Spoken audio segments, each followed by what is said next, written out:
दास डोंगरी राहतो.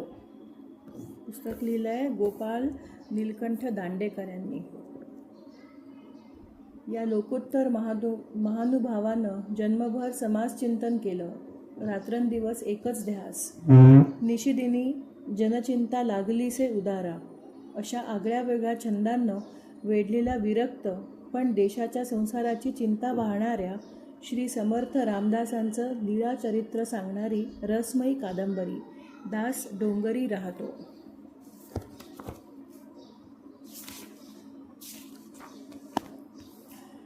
तांबडफुटी झाली. केव्हाची कोंबडी आरवत होती. रात्रभर साथ घालीत असलेल्या येसकर जागल्यांच्या हळ्या थांबल्या. दुरून कुठून वासुदेवाचा घुळघुळता टाळ ऐकू येऊ लागला. जात्यांची घरघर किरट्या आवाजात गायला गेलेल्या ओव्यांचे स्वर तिच्यात मिसळले. हळूहळू पायांतळीची पावटी स्वच्छ दिसू लागली आणि गोदा तीरावरील भागलगावी एका ओसाडवाण्या रावळाच्या ओसरीत हातपाय पोटाशी घेऊन विसावलेले ते सावध पोर उठून भराभरा पश्चिमेकडे चालू लागले, गोदेच्या उगमाच्या दिशेने. आदल्या रात्री प्रहरभर रात्रीच्या सुमारास त्याने पैल तटावरून धावत येऊन गोदेच्या पात्रात उडी घेतली. फाल्गुन वद्य अष्टमी चांदवा माथ्यावर तेवत होता. त्या झुरमुरत्या प्रकाशात एवढे थोरले पाणी कापून पोर रामपुरीच्या पाणोठ्याशी येऊ लागले. कुणी बापया पात्रात बैलांना पाणी पाजीत उभा होता. तो हंकारला, कोण पावतंय ते? ती साद ऐकताच पोराने पाण्याखाली डुबी मारली आणि लांब पलीकडे ते काठाशी गेले. पाण्याबाहेर पडले आणि धुमाट मावळतीकडे चालू लागले. ओले तेच. अजून अंगाची हळद निघाली नव्हती. नेसूंचा पंचा निथळत होता. अंगी कुडीला चिकटली होती. ती दोन्ही वस्त्रे त्याने पिवळी देखील नव्हती. वाट पुसायचे कारण नव्हते, कारण गोदा प्रदक्षिणा करणाऱ्यांनी ती मळवली होती. उजव्या हाताकडून वाहत येत असलेली गोदामाई दृष्टीआड होऊ दिली नाही की झाले. तशी ती पावटी न देखली खरी, पण थोडका परिचय होताच. किती दिवसांपासून तिचे चिंतन करून ठेवले होते. इकडेच मावळतीला गोदामाई वाहत येते त्या दिशेला आपल्या आराध्य दैवताची रामरायाची नगरी आहे, नाशिक. तिथेच पंचवटीत ते कधी काळापासून उभा आहे. एका खांद्यावर धनुष्य आहे, दुसरीकडे बाणांचा भाता आहे. कटीस सोनसळा पितांबर आहे. कमळावानी डोळे आहे. डाव्या अंगास जगज्जननी जानकी आहे. समोर हात जोडून महाबळी हनुमंत उभा आहे.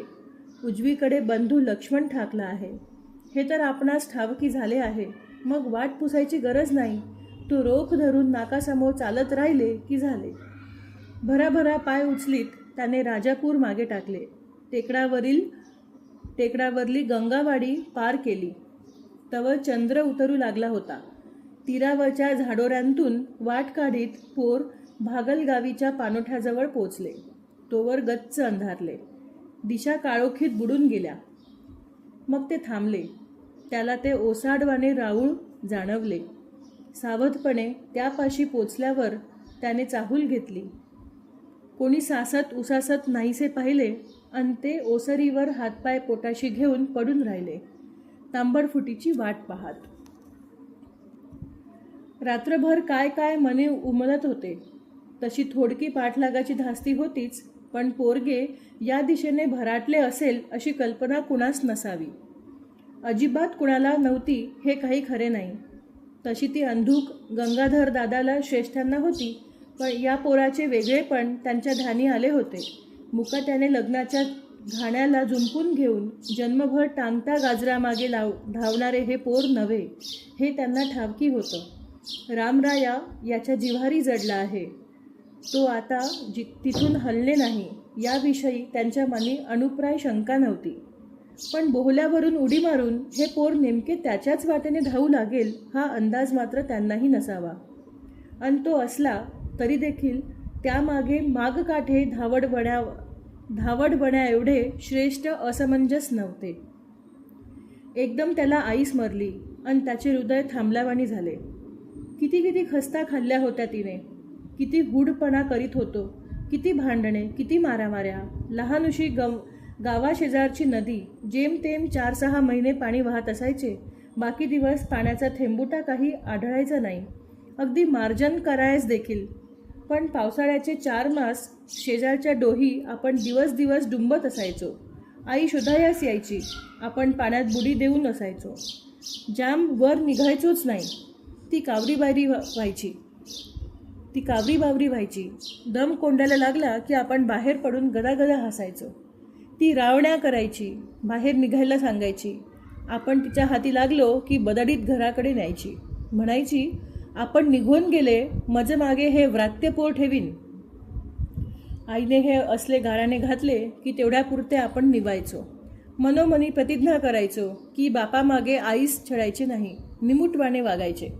पण ते जुळायचे नाही. धूळपाटीवर आपण अवघी अक्षरे 2 दिवसातच उरकली. वारंवार पुस्ती कशास गिरवायची ते आपल्या ध्यानी येईना. रुद्र आपल्या सप्ताहात पाठ झाला, अगदी स्वरांसहित. रूपावली, समासचक्र तर इकडे आपणास सांगितले नि तिकडे आपण कंठगत केले. इतरे हे करीनात, त्यांनी ते घोकत बसावे, आपणास त्याची काय गरज. पण आईच्या लक्षात हे येईना. तिला वाटे की नारायणाने इतरांबरोबर माना हलवीत नि हात कळसूत्रावाने इकडे तिकडे नाचवीत गुरुजींसमोर म्हणत बसले पाहिजे. मग आपण हळूच निघावे, रानांत स्वच्छंद हिंडावे, झाडावर चढावे, चिंचा पाडाव्यात, धोंड्यांची फेकाफेक करावी, नदीत पाण्यावर दगडांनी भाकऱ्या उठवाव्यात. कधी काय करावे, कधी काय.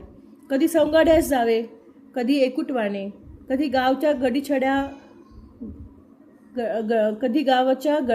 गडीच्या बुरुजावर जाऊन उभे ठाकावे, निरखावे की भवताल कसा दिसतो, कसा असतो, कसा नसतो, कसा भासतो.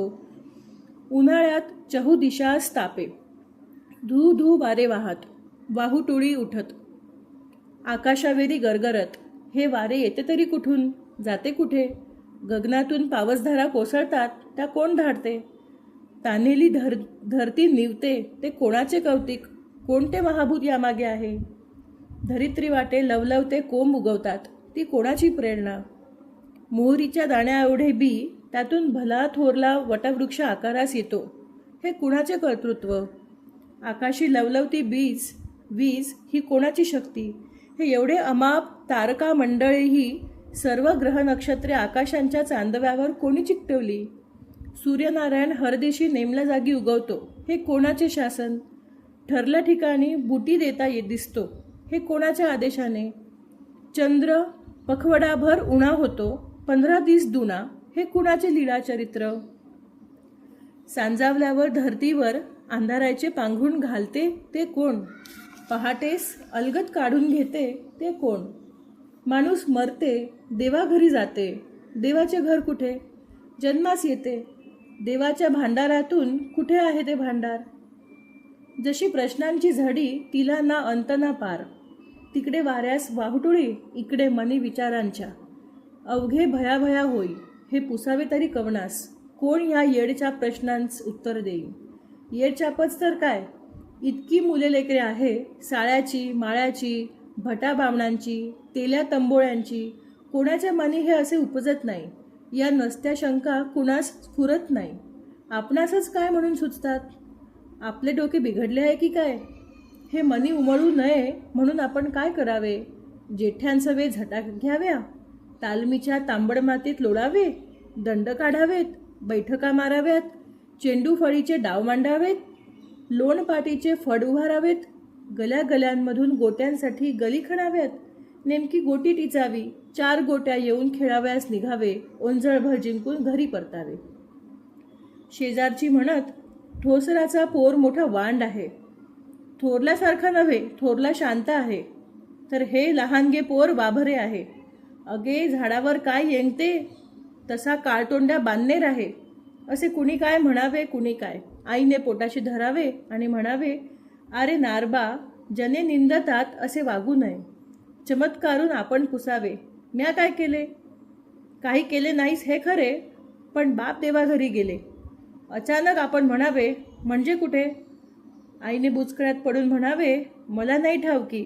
माणसे गमावल्यावर कुठे जातात ते. मग कुणाला ठाऊकी आहे? रावळातल्या रामरायाला जाऊन पूस.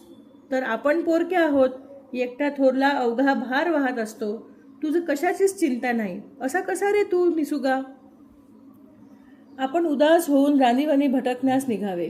पुन्हा ते प्रश्न, एका पाठून एक. उगवणारे नि उत्तरे न सापडल्याने कोमेजून मावळणारे.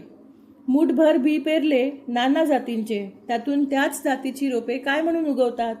ज्वार पेरल्यावर ज्वारच काय म्हणून? बाभूळ पेरल्यावर आंब्याचे रोप काय म्हणून भुईतून वर निघत नाही? एका हरिदासाच्या कथेत ऐकले होते, ततः किम ततः किम ततः किम ततः किम. ऐकता क्षणी पाठ झाले. कसा मजेचा ताल आहे. फकीर पहाटेस अल्लख जागवतो तसा. तो असो. ततः किम म्हणजे काय, कोण, कुणी, केव्हा, कसे, कुणामुळे, कुणासाठी, काय म्हणून. कधी कधी डोके फुटावयास यावे. अवघा गोंधळ व्हावा. गावच्यान्स पुसावे तर ते हसून म्हणतात, पोर उनाडवाणे आहे, यास नाही नाही ते सुचते. तर मग आहे ते हे आहे काय ते काय? रामरायाचे राऊळी चतुर्मास पुराण झाले. कथाकार येत धीर धरून त्यांस पुसावे. कोणी चमत्कारून म्हणे, हे तुझं कोणी शिकवले रे पोरा? याविने तुझे काय अडले? भलत्या वयात भलते प्रश्न. त्यांनी घरी यावे, झोपाळ्यावर बसावे, आईस हाकारून हसत म्हणावे, अहो गंगाधरची आई, हे तुमचे धाकटे पोर. धसकून तिने दाराआड उभे राहून विचारावे, काय केलेन? थोडके उपद्रवीच आहे. अहो केलेन काही नाही, पण नवे नवे ते विचारित बसते. काय विचारले? नाही तसे वेडेविंद्रे नाही विचारले नाही, पण म्हणे आकाशी चांदीना कोणे डकविल्या? आता हे काही आमच्या ग्रंथी लिहिले नाही, यास हे सुचते तरी कसे? सायंकाळी आईने पोटाशी धरून म्हणावे, नारबारे, आपले वाकुडवाने प्रश्न विचारू नयेत. आणि तिने आसुवे गाळीत असावे. हिंगणगावच्या शिवारात नारवा शिरला. तवर दिवस उगवून चांगला हातभर वर आला होता. आता गोदातीर लख्ख दिसत होते. त्याच्या दोन्ही थडी प्रवाह एकदा त्या कुशीतून धावे, एकदा पलीकडून. मोकळवणात वाळू साचली होती. तीवर मोळांचे गवत उगवले होते. कुठे कोण्या वाळूच्या ढिगाऱ्यावर कुण्या गुराचा हाडांचा सांगाडा. झपाझपा पावले उचलीत नारायण वाट कापित होता. काल सायंकाळी त्याने मांडवात रुखवताचे 4 घास खाल्ले होते. त्यापरते काहीही पोटात गेले नव्हते. पोरवय भूक लागू पाहत होती, पण तिकडे लक्ष पुरविण्याजोगी सवड त्यापाशी नव्हती. भराभरा वाट पार करून त्याला पाठलागा बाहेर पोचायचे होते. एकदम दचकून तो उभा राहिला. गोदेच्या पलीकडील पाणवठ्यावरील झाडाला काहीतरी लोंबकळत होते. 1 नव्हे 4. नारबाने नीट निरखून पाहिले. ते मुडदे होते, फास देऊन टांगलेले. पाणवठ्यावर वर्दळ सुरू झाली होती, पण माणसे त्या मुर्द्यांकडे ढुंकत देखील नव्हती. त्यांच्या लेखी त्या मुर्द्यांचे अस्तित्वच नव्हते. हादरलेला नारबा हिंगणगावच्या पाणवठ्यावर पोचला. एक बापया लोखंडी घागर खांद्यावर घेऊन गावाकडे परतत होता. नारबास पाहून त्याने पुसले, कुणाचं र बाळा? त्याकडे लक्ष न देता नारबा मुर्दांकडे बोट दाखवून म्हणाला, ते काय? ते व्हय. एका हाताने कपाळ ठोकीत बापया उत्तरला, परलब्ध. प्रारब्ध? मोठ्या विस्मयाने नारायण बोलला. राजानं मारलं, पाण्यानं ठोकलं, कुणाप फिर्याद करता येती वय? अपराध तरी काय केला त्यांनी? नाही र बाळा, अपराध नाही करावं लागत. निस्ते अमीनाला उलटे सुलटे जबाब दिले. आज 3 रोज झालं. नारबाला आठवले, त्याच्याच गावी जांबेस येसकरांच्या पाठीवर अंमलदाराने कोरड्यांची बरसात केली होती. त्यांची रांड्या पोरे धाय मोकलीत तोंडात माती घालीत एका अंगास उभी होती. कुणाची पुढे व्हायची हिंमत झाली नाही. नारबा धावत घरी गेला होता. आईच्या कुशीत शिरून हुंदकत त्याने सगळे सांगितले आणि आई म्हणाली, रामराया वगळता कवणादारी गाऱ्हाणे न्यायचे बाळा. त्या बापयाने पुन्हा पुसले, तू कुणाचा बाळा? इकडं कुणीकडे चालला आहेस? खिन्न नारायण चिंतनात बुडाला होता. तो तसाच तीराशी पोचला. गुडघाभर पाण्यात उभा राहिला. फास लावलेल्या त्या प्रेताकडे पाहत त्या वेदनेने त्याला अगदी कवेत घेतले. त्याला आर दिसेने की पार पाणवठावरची गर्दी वाढू लागली तसा तो भानावर आला. चूळ भरून 2 ओंजळी पाणी प्यायला आणि कुतूहल भरल्या मुद्रांकडे अणुमात्र लक्ष न देता पुन्हा वाटेने चालू लागला. हिंगणगाव, राक्षसभुवन, बोरगाव टाकून नारबा मुंगीजवळ येऊन पोचला. तो अगदी थकून गेला होता. पायी 7-8-10 काटे रुतले. ते त्याने काढून टाकले होते, पण त्याचे सल दुखत होते. पायी काही नव्हते. दिवसभर तापल्या धर्तीवरून चालता त्याचे पाय पोळत अगदी फोड यायला लागले. मग त्याने तावल्या उन्हातून धाव मारावी आणि सावली येताच तिच्या खाली उभे राहून पाय निववावेत. शेवटी त्याने पळसावडाची पाने मिळवून ती वेलीच्या सहाय्याने पावलास बांधली आणि सरपटत चालू लागला. मुंगीला नदीतीरी एका बैराग्याची कुटी होती. तिच्या आसऱ्यास जाऊन नारबा विसावला. बघितलेन की कुटी स्वच्छ होती. एका अंगास धुनी, तिच्या शेजारी चौपाई, तीवर हरणाचे कातडे, दक्षिण अंगाला लहानशी खोली, तिच्यासमोर भली थोरली ओसरी, खुंटीला 1 तारी मंजिरा, पाणी भरलेले 2 माठ, भुई लख्ख सारवलेली, एका अंगास फुलांनी झाकलेले देवायतन. नारबाला कुटीशी बसताना बैराग्याने पाहिले तशी तो म्हणाला, प्रभु के प्यारे, भीतर आओ ना, यह प्रभु का घर है, बिना संकोच के चले आओ. ते निर्मळ आवाहक आश्वासन ऐकून नारबाला फार फार बरे वाटले. तो धुनीपाशी जाऊन पोचला. त्याने वैराग्यास न्याहाळलेन. कमरेस कौपीन, डोईस वळलेल्या जटा, मूठभर दाढीमिशा, पिकलेल्या गळ्यात मोठाल्या मण्यांची तुळशी माळ, सौम्य मुद्रा, तीवर वळा पडलेल्या स्वर्गाला, सर्वांगाला बभूत फासलेली. बैराग्याला नमस्कार करून नारबा धुनीजवळ बसला. तख्तावर विसावत बैराग्याने पुसले, कहाँ से पधार रहे हो प्यारे, थके मांदे जान पडते हो. 2 ओठांची मिठी घालून नारबा गप्प बसून राहिला. सहज हसून बैराग्याने म्हटले, नहीं बताओगे, प्रभु की इच्छा. अच्छा, क्या ये बताओगे कि कहाँ जा रहे हो. आता नारबा बोलला, नाशकास.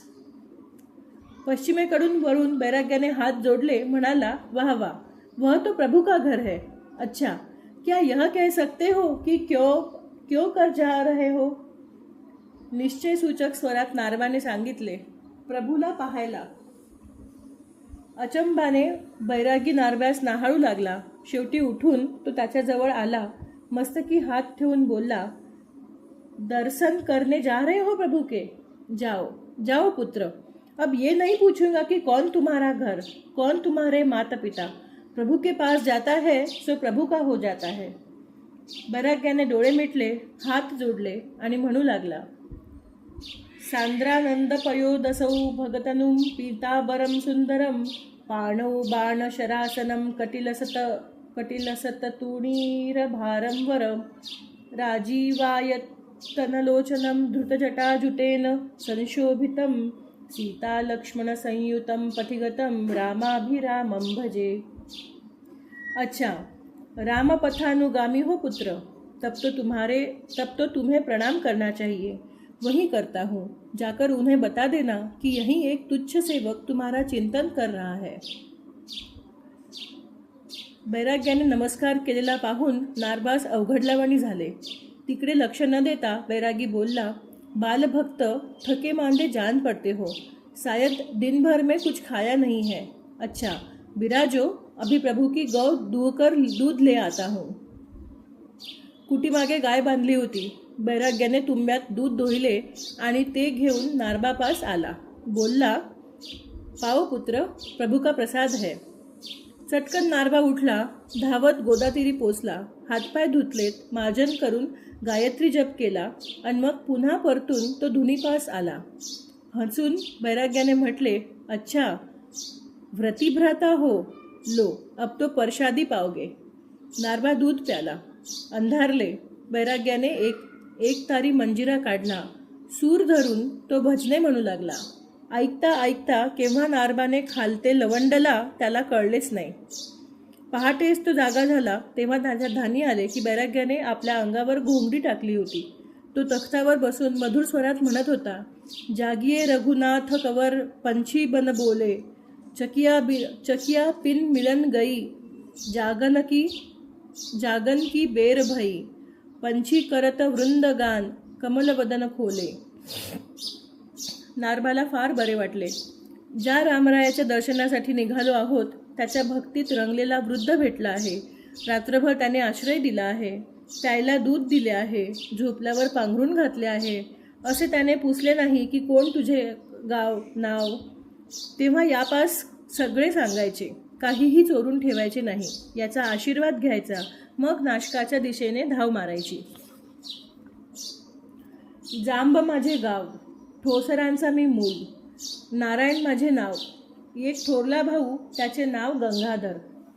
तीर्थरूप गमावले त्यास किती वर्ष झाली, कसा जगा वेगळा मी, मग या सृष्टीचे कोडे पडलेले. हे असे काय म्हणून, या सृष्टीचा रचविता कोण, कोणाच्या आश्रये पर्वत उभे राहते, कवण या वृक्षवेलींना जीवन देतो. कड्याच्या पोटाशी पिंपळवट डोकावताती, थोर वाढताती, त्यास पाणी कोण घालितो. आणि जर तो अवघ्यांचा स्वामी, तर हे दुःख काय म्हणून प्राण्यास वेदना भोगाव्या लागताती. हा आकांत काय म्हणून, जने अन्यायाखालते चिरडून जाताती, ते काय म्हणून. माय मज म्हणाली की थोडी अन्यांची चिंता करावी. चिंता कराव्यास बसलो तर चहू अंगांनी या प्रश्नांनी घेरले. कोठून यामधून सुटकारा होता दिसेना. शहाण्यास पुसू जावे तो ते उडवून लावीत. बंधूही मौन पाडून उगा राहिले. बोलिले, अजून तू अजाण आहेस.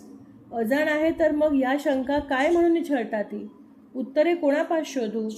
आमच्या कुळी राघवाची उपासना, गावी रामचंद्रांचे मंदिर, अति गोमटी मूर्ती, एककुठेच जावे, त्यास हे अवघे पुसावे.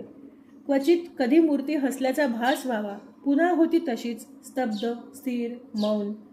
मूर्तीपास आग्रह धरावा, म्हणावे, तू अवघ्यांचा स्वामी, तू त्यागलेस तर कवणापास जाऊ. मौन मुद्रा भंगता दिसेना. शेवटी एक वृद्ध तापस मंदिरात 2 रात्री राहाव्यास आले. माझी तगमग पाहून त्यांनी माझं आश्वासिले की बाळा, पंचवटीस रामराणा कधी काळीचा उभा आहे. तो अवघ्यांचे आर्त पुरवितो, तुझे समाधान तो करील. त्यापास जावे, मनींचे गाऱ्हाणे त्याशीच मांडावे. तो चाप पाणी तुझं विसंबणार नाही. मनी दृढ निश्चय झाला की पंचवटीस जायचे. राणी वनी एकुटा वाणा भटकू लागलो, त्या विणे गमेना करमेना. आई चिंता करू लागली, तिजला माझी व्यथा कळेना. मजला माझे मनीचे तिजपाशी उकलवेना. उपेग नव्हता म्हणून. शेवटास तिने निश्चय मांडला की याचे लग्न करून टाकायचे. तिने मजला गळ घातली की बोहल्यावरी उभा ठाकेस्तोर ना म्हणू नकोस. म्या तिजला शब्द दिला आणि तो तंतोतंत पाळिला. मग सुरू झाली लग्नाची बोलणी. आसनगाव जांबेपासून जेमतेम कोशभर. तिथे मामा राहतात, भनाजी पंत बोधलापूरकर. त्यांची कन्या मामे बहीण म्हणायची. लहानपणापासून कित्येकदा खेळलो भांडलो होतो. सखे मित्र चिडवू लागले, संसार गळा पडिला म्हणू लागले. कित्येक म्हणत की बेडी पायी अडकली. आता एकुट्या वाणेपणाचे सुख कळेल. नाकी वेसण अडकावून बाईल नेईल त्या दिशेस जावे लागेल. मुकाट ऐकत होतो, शब्द काही बोलत नव्हतो. केवळ ज्येष्ठांस गंगाधरांस माझे मन काहीसे कळले होते. हा इतरांना नव्हे, सामान्य वेगळा, याचा पिंड वेगळ्या धातूचा घडिला. तरी माझे मुकाटपण पाहून त्यांनीही नवल केले होते. मज बोलिले देखील, कसे रे हे नारबा, आईस शब्द दिला आहे, बोल्यावरी चढे तोवरी तिचे ऐकणे आहे. पुढे मी हसलो, त्यांस उमगले. वरात आसनगावी पोचली. तो दिवस अवघ्यांचा आनंदात गेला. करतील ते करवून घेत होतो, अजिबात ना म्हणत नव्हतो. दुसरे दिवशी गोरज मुहूर्ती लग्नवेळा. लग्न मंडप भरला. करवल्या हाती कलश नारळ घेऊन मागे उभ्या ठाकल्या. वाजंत्री टिपरी धरून तयार. अक्षता वाटल्या. लग्न मंडपात गलबला दाटला. घटिका जवळ आली. बोहल्यावर उभे केले. पहिलं पाटावर वधू अवघी आनंद कल्लोळात व्यग्र. अंतरपाठ धरिला. ब्राह्मण गर्जले, शुभमुहूर्त, सावधान. एकाच्या कानी लागून पुशिले की अर्थ काय म्हणून. त्या बापड्याने सांगितले की विवाहापशांत बद्ध होत आहेस, सावध रे सावध. मावळले होते, झावळे झाले होते. जेमतेम माणसास माणूस वळखीत होते. भोवल्या भवते माणसांची दाटी. हळूच खालते वाकून निसटलो. लग्न गोंधळामध्ये कोणाच्या ध्यानी आलो नाही. तडक पळत सुटलो. पाठोपाठ गलका ऐकू लागला. रडाओरडा, हल्लकल्लोळ. लक्ष दिलेच नाही. धावण्या पळण्याची सवय होती. माझ्याबरोबरीने क्वचितच कोणी धावू शकत असे. सुसाट धावत होतो. दम लागला तरी तिकडे दुर्लक्ष करीत होतो. गोदेच्या पात्री उडी घेतली. ठावकी आहे की रामरायांचे ते निजगृह या दिशेस आहे. मज त्याचा वेध लागला आहे. केव्हा त्याच्या पायी मस्तक टेकीनसे झाले आहे. ही एवढीच लहानुली माझी कथा. श्री रामरायांचे पिसे अंगी भरलेल्यांची.